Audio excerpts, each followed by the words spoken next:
Je demande à ceux qui nous suivent de faire preuve de patience, étant donné que la connexion n'est pas instable. Donc, nous allons faire de notre mieux. C'est quelque chose qu'on ne contrôle pas. Mais vous savez, la prière est un soutien. Prions pour la connexion. Si c'est quelque chose qui est fait par malveillance, que Dieu nous aide dans ce sens-là aussi. Mais si c'est quelque chose qui n'est pas juste sous notre contrôle, que la gloire soit rendue à Dieu. Bon, parce que c'est devenu un peu monnaie courante que chaque fois qu'on est réunis, nous sommes perturbés. Alors, nous allons nous concentrer dans l'étude de la parole de Dieu. Il s'agit de l'adoration. Mais on peut refuser d'offrir cette adoration à Christ. On peut refuser d'offrir cette adoration à Dieu parce que l'homme est créé et censé adorer Dieu. Alors, nous allons parler des fils de perdition. Dans le sens, ils refusent d'adorer le Créateur. Par contre, ils vont adorer la création, ou les créatures, ou les humains, ou toute autre chose, à la place d'adorer Dieu. Et nous allons prendre comme type un proche des proches de Christ, c'est-à-dire un de ses collaborateurs en qui Jésus a placé confiance à cause de la responsabilité qui lui avait été confiée. Donc Judas Iscariote est l'un des 12 qui avait vécu, assisté, suivi Jésus. Je précise, pendant 3 ans, durant son ministère, ici-bas sur la terre, selon la Bible, il a entendu ses enseignements. Il a été témoin de nombreux miracles. Il était le trésorier du groupe. Il avait, selon les termes que nous pouvons utiliser dans notre monde aujourd'hui, il avait une mission. Cela veut dire que le Seigneur et les autres disciples ont placé en lui une confiance. Une confiance. Mais voilà, il va abuser de cette confiance. Il va abuser de cette position, un poste de confiance. Lui, il va utiliser ses postes de confiance pour voler les bourses. Et c'est écrit dans la Bible, Jean chapitre 12, verset 6. Et dans Jean chapitre 6, verset plus bas, au verset 71, Jean 13, 26, il y a une précision. On parle de cette personne, de ses disciples, de cet apôtre qui a été choisi, mais qui a trahi comme étant le fils de Simon, Judas l'Iscariote. Donc, il n'y a pas de spéculation possible.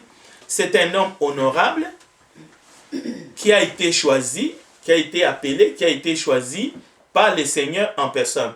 Maintenant, il y a ceux qui viennent avec la question, pourquoi le Seigneur l'avait choisi s'il savait que ce n'était pas un homme avec un cœur bon et honnête? Bon, cette question, la meilleure façon, c'est de répondre à cette question par une autre question. On dit, parmi tous ceux que Jésus a choisis, qui sont les propres justes? Ou qui étaient des hommes initialement bons et honnêtes? D'ailleurs, la Bible nous enseigne, Jésus n'est pas venu ici pour chercher... Ceux qui ont besoin de médecins, ce sont les malades. Cela veut dire il n'y a pas un seul, il n'y avait pas un juste. C'est lui-même, Jésus, qui était juste, qui était sans péché. C'est pour ça qu'il est venu sauver que de pécheurs. Donc, cette question n'a pas de raison d'être. Ok?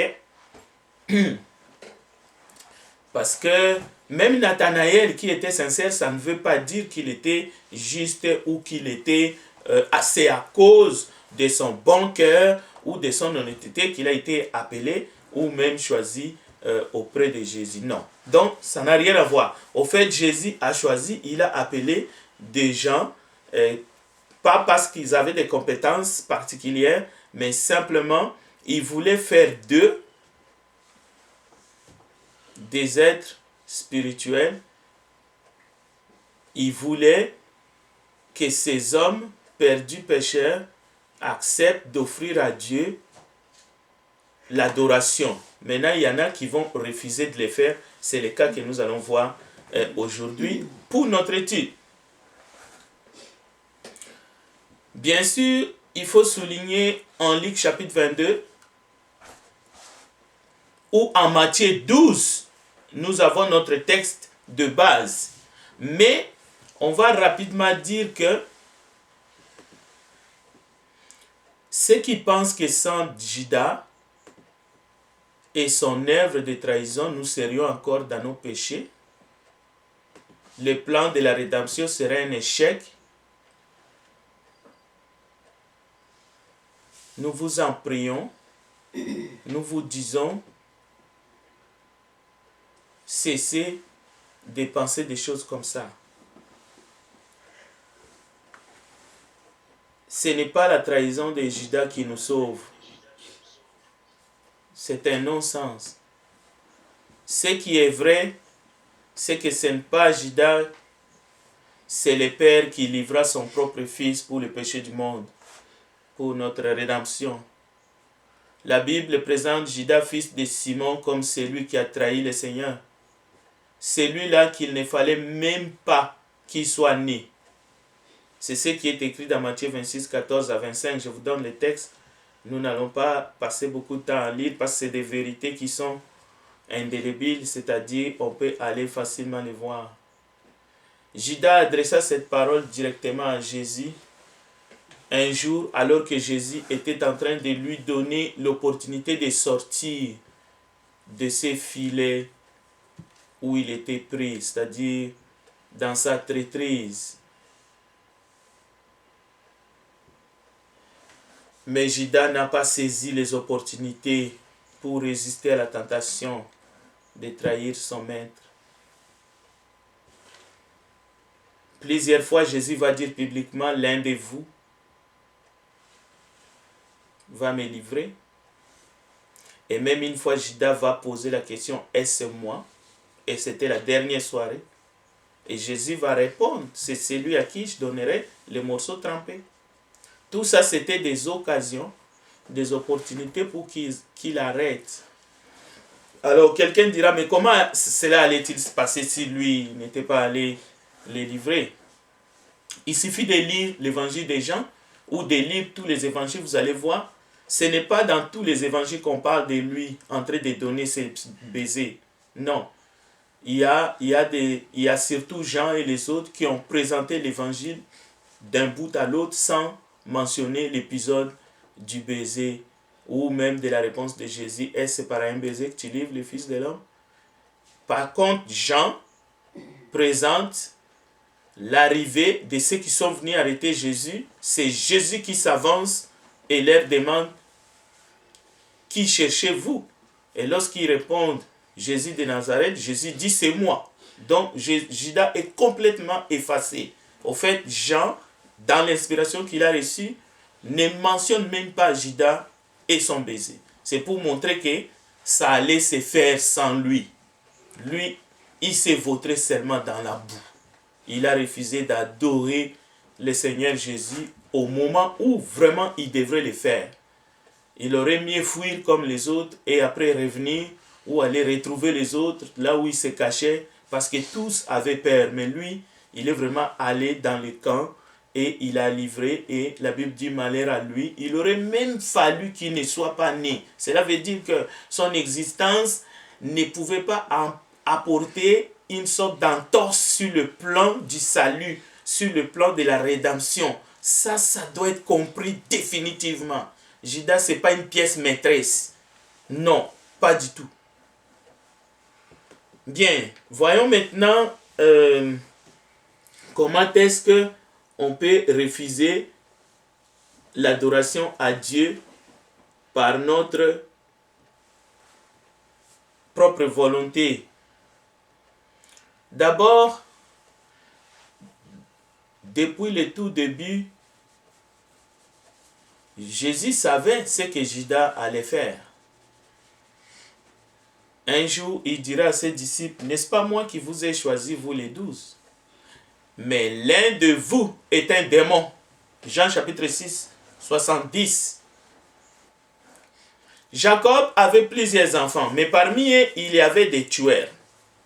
Il y avait des enfants qui étaient animés par l'esprit de meurtre. Et ils ont mis en exécution, vous savez, les traitements qu'ils ont rendus à leurs propres frères. On peut prendre un autre exemple. Adam et Ève avaient eu au début, ils ont eu plusieurs enfants, mais leurs deux, Caïn et Jacob, et Caïn et Abel, vous savez que Abel était du malin. Donc, ils ont eu des enfants, mais l'un était du malin, et on sait ce qu'il a fait. Il a tué. Comme aujourd'hui, on voit des gens qui décapitent leurs semblables. Ça s'est passé en France. C'est vraiment horrible. Donc, Caïn, enfant d'Adam et Ève, était criminel. Va-t-on incriminer Adam ou Ève? Parce qu'on dit pourquoi Jésus a choisi parmi les 12 Judas. Cela veut dire qu'il est complice de ce qu'il va faire après. C'est pour cela qu'on prend ces exemples-là.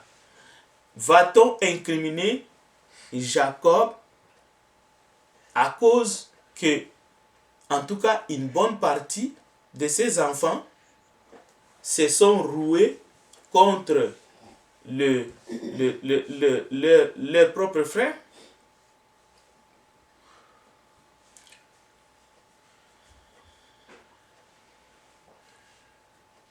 Toute la Bible nous enseigne, dans Jean chapitre 13, verset 26, Jésus qui parle clairement, comme nous l'attendons ce matin. Jésus leur répondit, lors du dernier repas, « C'est celui à qui je donnerai les morceaux trempés. » Et ayant trempé les morceaux, il les donna à Judas, fils de Simon l'Iscariote. Jean chapitre 13, verset 26. Et même avant cela, Jésus va dire, « Vous êtes tous purs, sauf l'un. » C'est-à-dire, Judas n'était pas pur. C'est-à-dire qu'il n'était pas né de nouveau. Il n'avait pas été... Son cœur n'était pas droit devant Dieu. Malgré qu'il était là. Malgré qu'il faisait tout ce qu'il faisait. C'était de l'apparence extérieure, du bluff.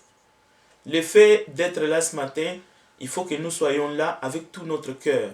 Sinon, nous allons ressembler à cet homme que nous étudions aujourd'hui, pour que nous ne soyons pas de ceux qui vont refuser d'adorer Dieu aussi.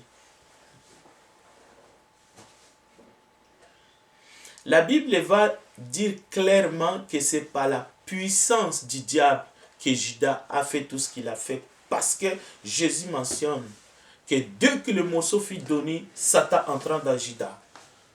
Donc c'est par la puissance du diable en personne. Jean chapitre 13, verset 27, c'est clair. Les autres disciples ne savaient même pas que Judas nourrissait un désir de trahison. Non. Ils ne les soupçonnaient pas. Lorsque Jésus mentionne l'existence d'un traître parmi les 12, parmi ceux qui sont là, tous s'inquiètent pour savoir, Seigneur, est-ce que c'est moi? Et même Judas a dit, est-ce que c'est moi? Et Jésus va lui dire, ce que tu fais, fais-le promptement. Jean chapitre 13, verset 27. Judas va quitter les lieux. Mais ce n'est pas que Jésus lui dit, écoute, va, tu vas me trahir maintenant, je te donne le droit de le faire. Et en plus, tu ne seras pas coupable. Non, ce n'est pas ça l'idée. L'idée, c'est que ton cœur est tellement rempli. Tu n'as jamais été avec nous. Malgré tout ce que tu as vu, tu n'as jamais voulu me donner l'adoration qui me revient au fait. Alors que tous les autres, malgré leur faiblesse, ils essayent de me donner une place dans leur cœur. Mais toi, en plus, tu as le dessein de me trahir. Bon, fais ce que tu veux. Fais ce qui te semble bon. Je ne peux plus t'arrêter. Parce que j'ai essayé par tous les moyens, en te disant la vérité, mais ça ne te touche pas, tu es indifférent. Et nous le voyons aujourd'hui aussi dans ce monde. Et nous pouvons aussi manifester cette indifférence à l'égard du Christ. Parce que ce qu'il lui veut, c'est notre adoration. Bon. Luc chapitre 22, versets 47 à 48, comme si vous lisez aussi dans Matthieu 12, vous allez voir, c'est par un baiser que Judas l'Iscariote va commettre son forfait. Et qu'est-ce qui va se passer après? Le texte nous dit, sans détour, voyant que Jésus était condamné, écoutez bien les mobiles, il a fait tout ce qu'il a fait en son âme et conscience. Donc il était responsable. Lorsqu'il constate que le verdict, la condamnation à mort est dite, Jésus va maintenant monter la colline. La montagne appelée le crâne, parce qu'il va aller être crucifié. Voyant que Jésus est condamné, le texte dit, il se repentit et rapporta les 30 pièces d'argent aux principaux sacrificataires et aux anciens. Sa destination est clairement ici mentionnée. C'est pour nous aider à comprendre le mobile et ce qu'il est en train de faire. Selon Matthieu 27, 3. La grâce dans Tite chapitre 2 nous enseigne quoi? À renoncer à l'impiété, à renoncer à toutes ces choses, même au mensonge. C'est ça que la grâce nous enseigne. Donc la grâce nous enseigne pas seulement à avoir des remords, mais à renoncer à l'impiété. C'est-à-dire, plutôt que de rechercher à réparer pour que nous puissions paraître corrects devant les hommes, la grâce recherche le pardon et nous pousse à faire du bien. Bon, Judas jeta les pièces d'argent dans le temple, se retira et alla se pendre. On peut avoir dans notre conception, c'est comme s'il y avait un temps mort, Judas a jeté l'argent et puis il a vécu encore comme 5 ans ou 10 ans et puis un jour, il est allé se suicider. Non, le texte est clair, ça ne s'est pas passé comme ça. Judas est dans les vifs de son action. Judas est omnibulé. C'est comme un ballon rempli d'air. Judas agit. Il jette l'argent et même il est rejeté par les anciens et les sacrificateurs. Ils disent on n'a rien à faire. Et en quittant là-bas, il va tout droit à sa mort provoquée par lui-même. Justement pourquoi? Parce qu'il sait que selon lui, selon son faux raisonnement, Jésus ne va pas lui pardonner compte tenu de tous les avertissements qu'il a eus. De deux, même les disciples, les autres qui sont restés, qui avaient peur, parce qu'ils l'ont vu au champ des Oliviers, ne vont pas les pardonner. Mais il avait tout faux. Il avait tout faux. Il pouvait même se rendre juste auprès des disciples, Pierre, Jean, Jacques, et leur dire, ce n'est pas seulement le Seigneur que j'ai trahi, vous aussi, je vous ai trahi. Est-ce que vous pouvez me pardonner? Il pouvait faire ça. Et pourquoi nous disons cela? Parce que le texte nous dit, le Fils de l'homme s'en va selon qu'il est écrit de lui. Mais, malheur à l'homme par qui le Fils de l'homme est livré. Mieux vaudrait pour cet homme qu'il ne soit pas né. Bien sûr, on pouvait alors voir sa bonne volonté, même si Dieu aurait refusé de lui pardonner, mais on pouvait aujourd'hui avoir un témoignage en disant, regardez comment il a fait.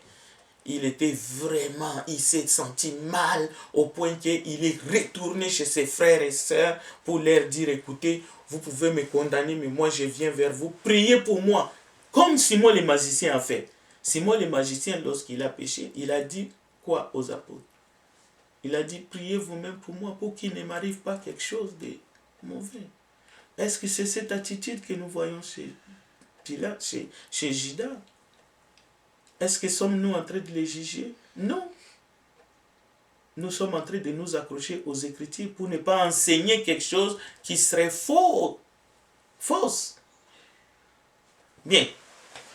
Matthieu chapitre 27, verset 6 à 8 nous rapporte que les principaux sacrificateurs n'ont pas pris d'abord l'argent tout de suite.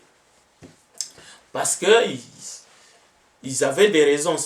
Mais lorsque Judas va les jeter, ils vont s'en servir pour acheter un champ ou enterrer les étrangers. Et c'est l'accomplissement de la prophétie de Zacharie. Donc, une prophétie peut s'accomplir. Mais cela ne justifie pas une action dans la perversité. Parce que Dieu nous a créés pour l'adoration. Cet homme ayant acquis un champ avec les salaires du crime est tombé, s'est rompu par le milieu du corps et toutes ses entrailles se sont répandues. Pourquoi nous lisons ce texte? C'est parce qu'il y a des enseignements que nous devons tirer. La chose a été si connue de tous les habitants de Jérusalem que ce champ a été appelé dans leur langue Akeldama, c'est-à-dire champ du sang. Y aurait-il des hommes aujourd'hui sur la surface de la terre qui refuseraient l'adoration au Seigneur Jésus-Christ? Oui. Il n'y a pas qu'un seul fils de la perdition ou une seule fille de la perdition. Il y a des fils et des filles de la perdition. Parce qu'ils refusent d'adorer Dieu. Et nous le verrons dans la seconde partie de ce culte. Étant donné que Judas était proche de Jésus durant les 3 ans du ministère, c'est pénible que le tout se termine sur une telle trahison. C'est pour cela parfois, nous sommes sentimentalistes, nous avons des sentiments, nous pouvons avoir des sentiments agréables envers Judas, parce que c'est un humain comme nous. Mais la vie de Judas nous enseigne de nous garder des petites chutes, de prier, d'être toujours attentifs à ce que le Seigneur nous lance comme message, comme parole. Parce que petit à petit, nos petites chutes, lorsque nous tolérons le mal en nous, ça gagne de l'ampleur et de la puissance dans nos vies et cela pourrait ouvrir la voie à des influences plus mortelles. La vie de Judas nous rappelle que les apparences peuvent être trompeuses. C'est pour cela que Jésus dira, plusieurs me diront, Seigneur, Seigneur, en ce jour-là, Seigneur, n'avons-nous pas prophétisé par ton nom? N'avons-nous pas chassé des démons par ton nom? N'avons-nous pas fait beaucoup de miracles par ton nom? Alors, je leur dirai ouvertement, je ne vous ai jamais connu, retirez-vous de moi, vous qui commettez l'iniquité. Matthieu chapitre 7, verset 22.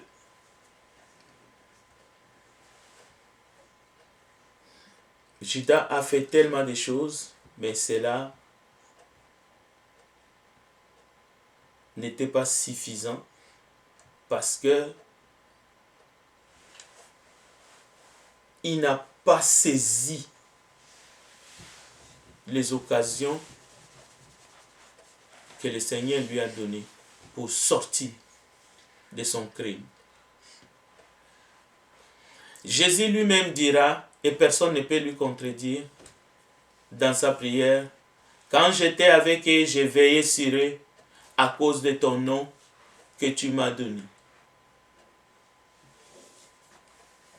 Et je les ai gardés, et aucun d'eux n'est détruit, excepté le fils de la destruction, afin que la parole de l'Écriture s'accomplisse. Donc, selon la Bible, Judas Iscariote est l'un des fils de perdition. Pourquoi? Parce qu'il a trahi. Il a décidé volontairement de trahir Jésus de son plein gré. C'est pour ça qu'il est appelé fils de la destruction. Jean 17, verset 12. Notez les textes. Et même symboliquement, là où il est mort, est appelé la Géhenne. C'est-à-dire l'endroit d'où l'on ne revient pas. Matthieu 23, 33. Je répète, Matthieu chapitre 23, verset 33. C'est là où il est allé. Est-ce que c'est un message pour nous? Je le crois, oui. Sincèrement. Parce qu'il n'y a rien, il n'y a pas de hasard pour Dieu. Quiconque fait la volonté de Dieu est approuvé, est agréé. Mais quiconque fait volontairement le mal après avoir eu connaissance de la volonté divine, quiconque pêche contre l'Esprit Saint. La Bible dit, il n'y a pas de pardon. C'est écrit.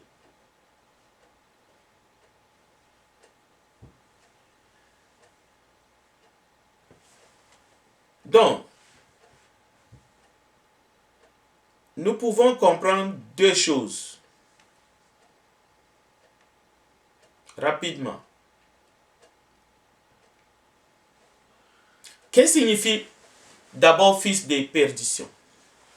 Le fils de perdition, c'est le sujet de notre étude, ou la fille de la perdition, c'est quelqu'un qui va refuser pas seulement la grâce de Dieu, mais on veut ici dire qu'il refuse d'adorer Dieu comme Dieu.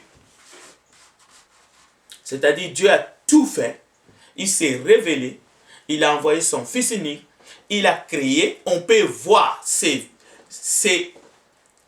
vraiment à la portée de tous,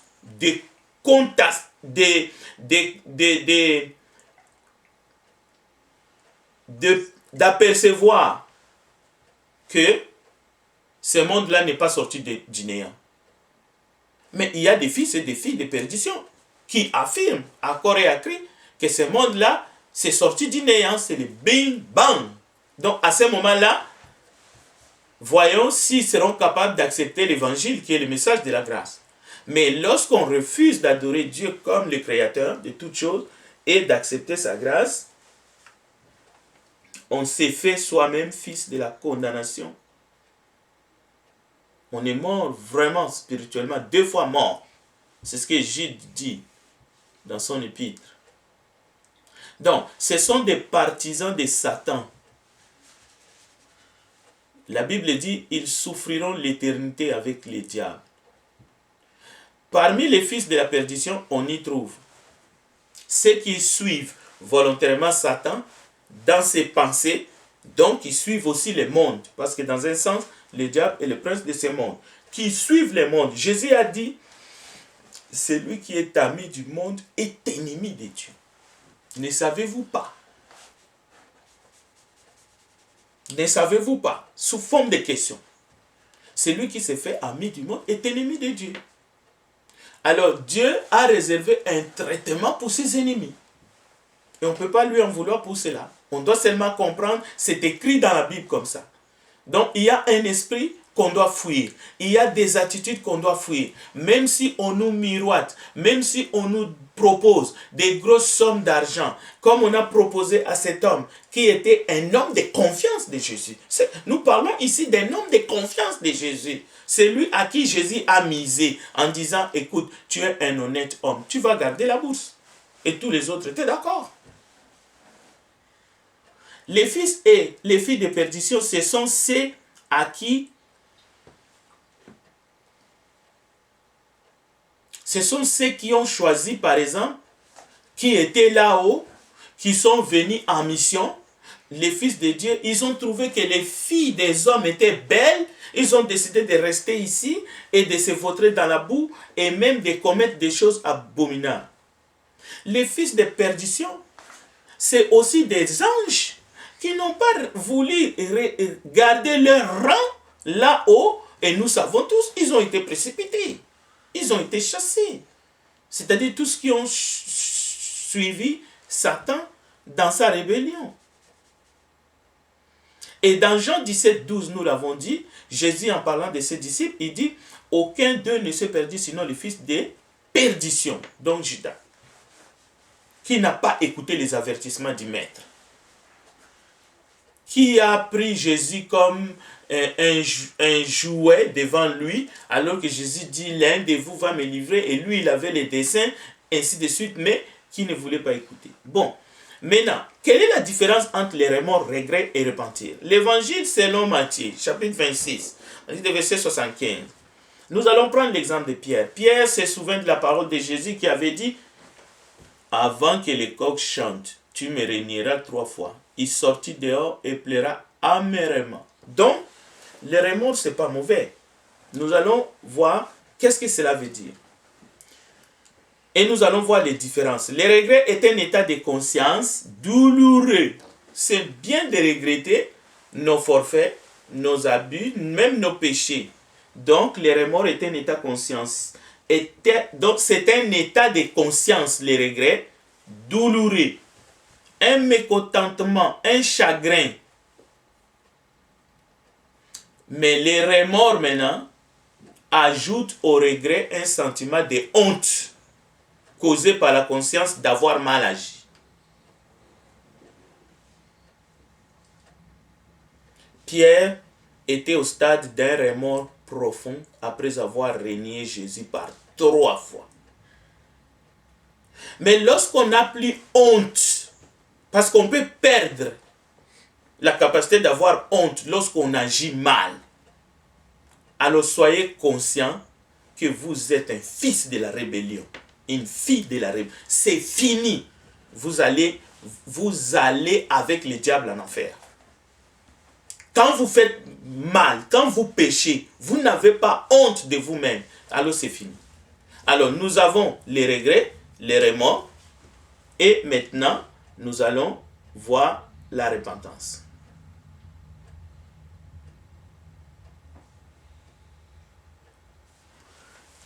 L'évangile de Matthieu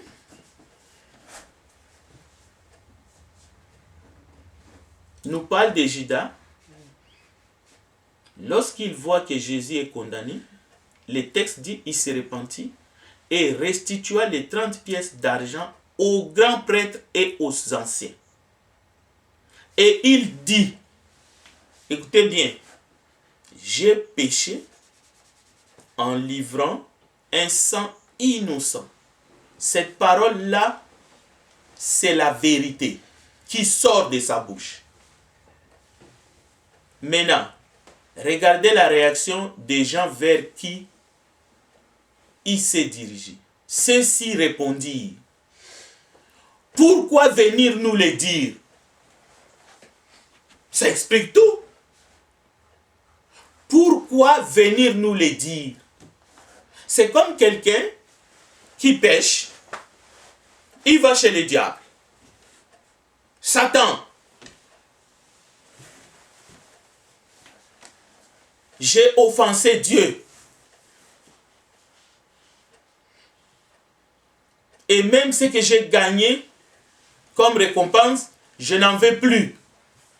Et le diable te dit, fichez-moi la paix, qu'est-ce que j'ai à voir de toi? Et ces gens-là, les grands prêtres et les anciens, ils n'ont pas seulement dit pourquoi venir nous le dire. Ils ajoutent, c'est à toi de voir. C'est à toi. La suite, il jeta les pièces d'argent dans les sanctuaires, se retira et s'en alla se pendre. Matthieu chapitre 27, verset 3 à 5. Nous sommes sages. Dieu nous a dotés de la sagesse. Nous pouvons comprendre. Nous pouvons analyser quel est l'état d'âme de cette personne devant Dieu et devant les gens vers qui il s'est dirigé. Donc, il voulait l'approbation venant des grands prêtres et des anciens. C'est ça qu'il voulait. C'est-à-dire, même dans le processus de la repentance, Dieu nous a fait déjà grâce. Même dans le plan du salut, nous n'avons pas, vous n'avez pas droit à l'erreur. Vous ne devez pas faire comme vous voulez. Nous n'avons pas droit à faire des faux pas. Oui, Jésus est déjà mort. Il a versé son sang. Mais il nous dit, au pied de la croix, Jésus dit, venez à moi, vous tous qui êtes chargés et fatigués. Jésus dit, je vous déchargerai de vos fardeaux. Donc c'est important ici, surtout que lui, il était un proche des proches, et il avait des proches, il avait des collègues, c'est ça qui est important. Mais ce qu'il a fait, il a choisi de le faire. Et nous ne sommes pas ici pour regarder lui, parce que lui,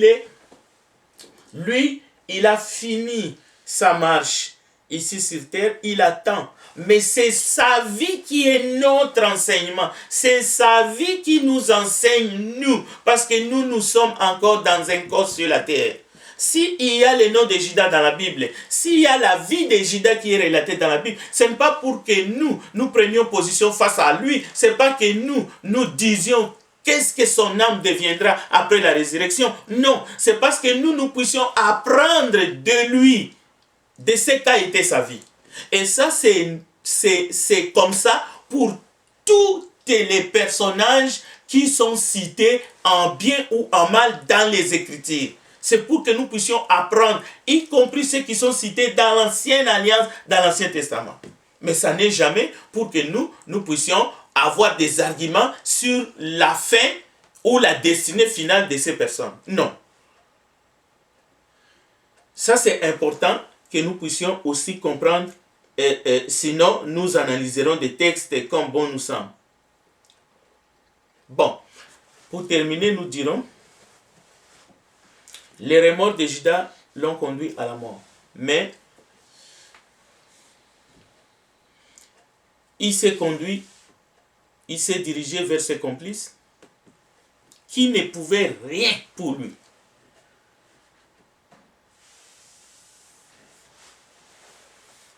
Nous pouvons apprendre, je dis bien.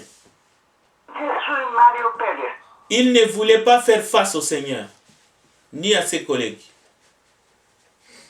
qui avaient reçu de la part du Seigneur le pouvoir de délier et de lier, c'est-à-dire pardonner les péchés.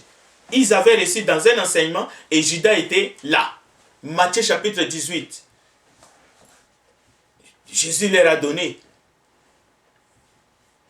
Et Jésus va répéter ça au moins 3 fois, même à sa résurrection. Il va leur dire encore, c'est à qui vous pardonnerez les péchés, il leur sera pardonné.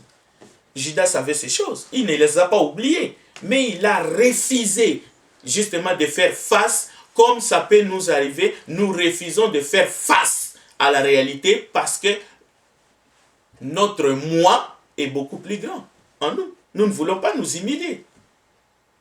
Ça arrive. Mais concernant Pierre, il a eu le privilège de pouvoir se faire pardonner. Pourquoi? Il n'est pas resté au stade des remords.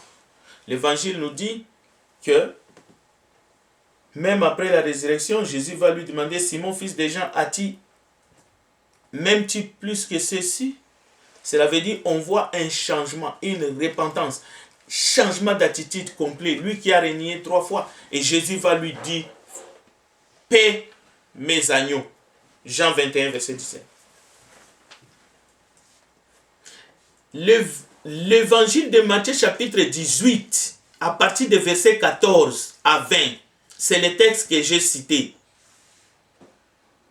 De même, ce n'est pas la volonté de votre Père qui est dans les cieux qu'il se perde un seul de ses petits. Écoutez, ce n'est jamais la volonté du Père qu'un seul de ces petits puisse se perdre. Donc ce n'était pas la volonté du Père, ce n'était pas la volonté du Fils, ce n'était pas la volonté du Saint-Esprit que Judas puisse se perdre. Mais la Bible dit, il est allé à son lit. C'est pour cela, si ton frère a péché, va et reprends-le entre toi et lui seul. S'il t'écoute, tu as gagné ton frère. Mais s'il ne t'écoute pas, qu'est-ce qu'il faut faire s'il ne t'écoute pas? Laisser tomber? Non. La Bible dit, s'il ne t'écoute pas, prends avec toi 1 ou 2 personnes afin que toute l'affaire se règle sur la déclaration de 2 ou de 3 témoins. S'il refuse de les écouter, dis-le à l'église. Et s'il refuse aussi d'écouter l'église, qu'il soit pour toi comme un païen et un publicain. Écoutez, je vous l'ai dit, en vérité, tout ce que vous lierez sur la terre sera lié dans les ciels. Et tout ce que vous délierez sur la terre sera délié dans les ciels. Arrêtons-nous ici. Mais il y en a qui pensent que l'église, lorsque quelqu'un pêche de manière scandaleuse, l'église ne va pas lier. Et puis on va faire rentrer cette personne-là dans les ciels. Ça, c'est l'église de Satan. Ce n'est pas l'église de Jésus-Christ.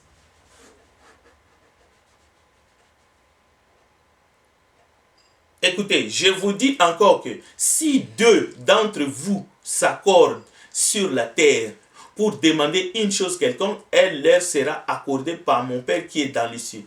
Car là où 2 ou 3 sont assemblés à mon nom, je suis au milieu d'eux. Donc, c'est pour dire simplement quelque chose que nous devrions apprendre définitivement. À vrai dire,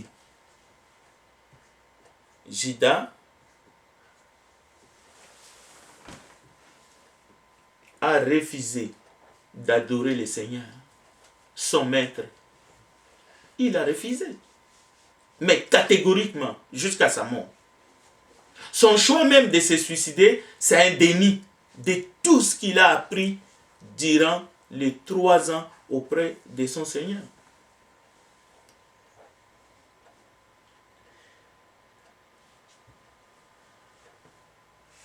Nous terminons en disant, peu importe que l'on accepte ou non, ce qui compte, c'est la volonté réelle de notre cœur d'adorer le Seigneur. Quelles que soient nos fautes, si nous venons auprès de lui et que nous nous prosternons, il nous accueillera. Que Dieu bénisse sa parole. Et pour nos amis qui sont en ligne, les vidéos sont là. Nous allons tout faire pour les poster parce que, encore une fois de plus, nous ne sommes pas capables de tenir les directs jusqu'au bout parce que tout s'arrête, mais les vidéos sont là. Nous allons continuer à les faire. C'est juste que vous allez recevoir le message, mais en différé. Que Dieu vous bénisse.